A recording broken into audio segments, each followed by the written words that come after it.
দেশের 4 বিমানবন্দরে যাত্রীদের ব্যবহারের জন্য 1000 হেভি লাগেজ ট্রলি কেনাকাটায় অনিয়ম ও দুর্নীতির অভিযোগে বুধবার বেসামরিক বিমান চলাচল কর্তৃপক্ষ অফিসে অভিযান চালিয়েছে দুদক। অভিযানে গণমাধ্যম কর্মীরা উপস্থিত থাকলেও তাদের পার হতে দেয়া হয়নি বেবিচকের মূল ফটক। এদিকে দুদক চেয়ারম্যান বলেছেন, যতটুকু স্বাধীনতা আছে নিরপেক্ষভাবে কাজ করার চেষ্টা করছে দুদক।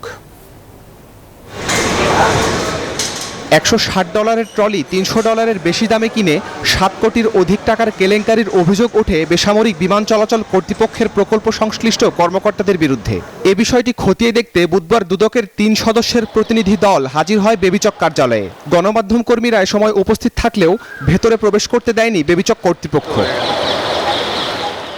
অভিযান শেষে ঢুকতে দিলেও গণমাধ্যম কর্মীদের এড়াতে রুম আটকে ভেতরে বসে থাকেন বেবিচকের নির্বাহী পরিচালক রেজাউল করিম।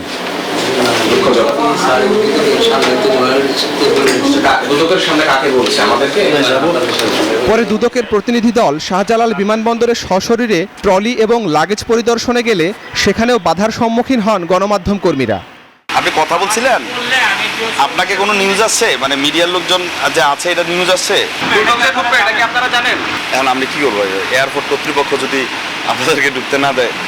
অভিযান পরিচালনা করতে এসে যথেষ্ট অসহযোগিতার সম্মুখীন হন দুদকের কর্মকর্তারাও।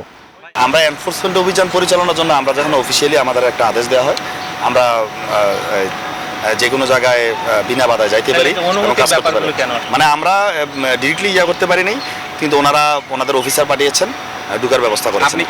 এদিকে পাবনায় গণশুনানি শেষে দুদক চেয়ারম্যান ডক্টর মোহাম্মদ আব্দুল মোমেন জানান, নিরপেক্ষভাবে কাজ করার চেষ্টা করে যাচ্ছে দুদক। দুর্নীতির বিরুদ্ধে আরো বেশি হওয়া উচিত। শাহরিয়ার শমিক, নিউজ 24, ঢাকা।